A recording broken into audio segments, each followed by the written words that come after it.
আজ মহার এসেছি এই ডাইকিন এসিটাকে চেক করার জন্য। এটা নন ইনভার্টার এসি আছে, প্লাস 5-6 বছরের পুরনো। এর সমস্যা দেখো যে সুইচটাকে অন করলেই কিন্তু এর ব্লোয়ার ঘোরা শুরু করছে, আর ব্লোয়ার ঘুরছে কীরকম ওভার স্পিড, যেটা দেখে আমি অবাক হয়ে গেছিলাম। তো তোমরা নিশ্চয়ই শুনতে পাচ্ছ স্পিডের যে বাতাসের যে বেগটা কতটা আওয়াজ তৈরি করছে। এখানে মনে হচ্ছে যেন হেলিকপ্টার চলে এসছে কোত্থেকে। দেখো রিমোটে প্রেস করছে, কোনো কাজ করছে না। ফ্ল্যাপারটা বন্ধ হচ্ছে কিন্তু ব্লোয়ার ঘোরা কিন্তু বন্ধ হচ্ছে না, কোনো কিছু কাজই করছে না। ঠিক আছে, ডিসপ্লেতে নিচ্ছে কিন্তু কোনো কিছু কাজ করছে না। এখনও পর্যন্ত কিন্তু ব্লোয়ার ঘুরছে। তো যতক্ষণ পর্যন্ত কিন্তু আমি এর সুইচটাকে বন্ধ করছি ততক্ষণ কিন্তু চলবে। দেখো রিমোটে অথচ বন্ধ করেছি, এইমাত্র সুইচ বন্ধ করলাম, ব্লোয়ার ঘোরা বন্ধ হয়ে গিয়েছে। তো যাই হোক, এর ছিল সমস্যা পিসিবিতে।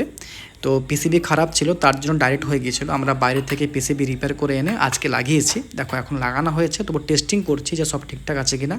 দেখো এখন রিমোটটা অন করছি, কিছুক্ষণ পর কিন্তু ব্লোয়ার ঘোরা শুরু করেছে। দেখতে পাচ্ছ এখানেতে, মানে ওকে কাজ করছে।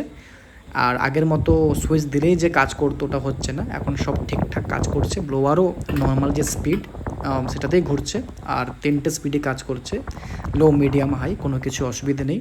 তো এখন তো কভার লাগিয়ে দিয়েছি, আমরা আউটডোর চেক করলাম, সব নর্মাল কাজ করছে, কোনো কিছু অসুবিধে নেই। তো এই ছিল এই এসির সমস্যা, পিসিবি খারাপ ছিল, তো ওটাকে রিপেয়ার করে আমরা লাগিয়ে দিয়েছি। তো এখন তো হয়ে গেছে আমাদের এসি রেডি। তো দেখা হচ্ছে কিন্তু আবার পরের ভিডিওতে।